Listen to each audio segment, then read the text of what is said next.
Yeah, so in order to tell you how I felt, I have to tell you just the cliff note of the story, because it was a journey of many, many years, and I was actually unemployed for about 20 months prior to breaking the record. I spent most of my time 4 times a week in a public park, kicking field goals. Couldn't get a call from any team, but I was only 77 points away from being the all-time leading scorer in the game.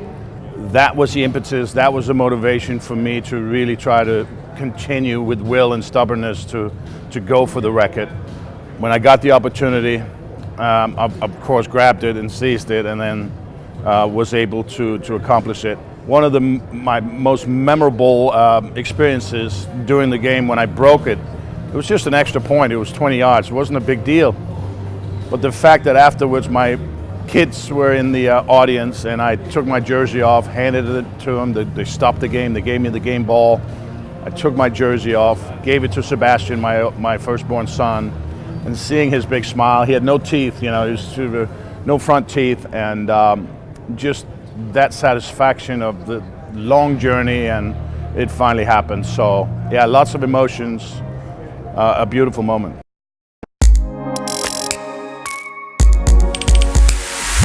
This is a very dynamic market that is ahead of everyone, all the operators and all the players in the game. What we have to make sure is everybody's in compliance. I think that's really important, because it can feel at times like the wild, wild west, and it's exciting for everybody. It's a huge market. It's probably going to be over $8 billion a year when everything is realized. But what I find is that the real players, like Better Collective, have done their homework, they've done their research and their due diligence, and compliance really is at the forefront of everything. But it's a very exciting time for the operators, exciting time for the market, and it's a very exciting time for the fans, who can be engaged in an educational way, who can be empowered by all these great platforms out there, and it's going to be a beautiful thing to watch.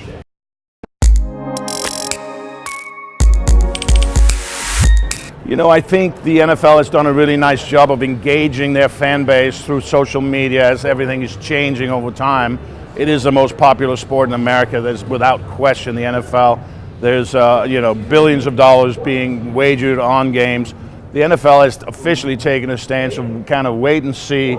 Of course, the NBA is all in, but the NFL will follow suit, I think. It's a huge profit to be made there in licensing fees and so forth. But as far as promoting the game, the NFL has games in London. They've had over 28 games there. So they've had games in Tokyo. I've played 2 games in Tokyo, 2 games in London.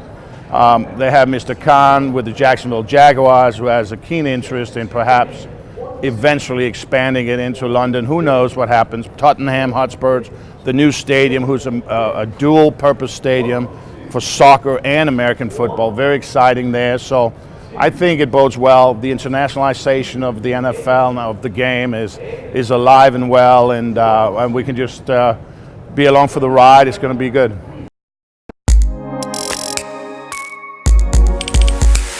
Well, again, Harry Kane's a great soccer player. Okay, let's say that up front. I respect what he's done on the pitch. Now, as far as a viable NFL kicker, that would be like me saying, hey, I want to be Harry Kane. I want to be, on the national team for England. That's a bit far-fetched in my opinion. He may have the physical skill. What happens though, and when they turn the lights on and 80,000 people are in the stands, and he has to kick the ball between 16 feet 8 inches with 11 guys coming at him, a lot bigger, a lot stronger, a lot faster than he is, he's going to have some second thoughts. So mentally, I mean, it's really between the ears. And, I say, hey, Harry, good luck to you.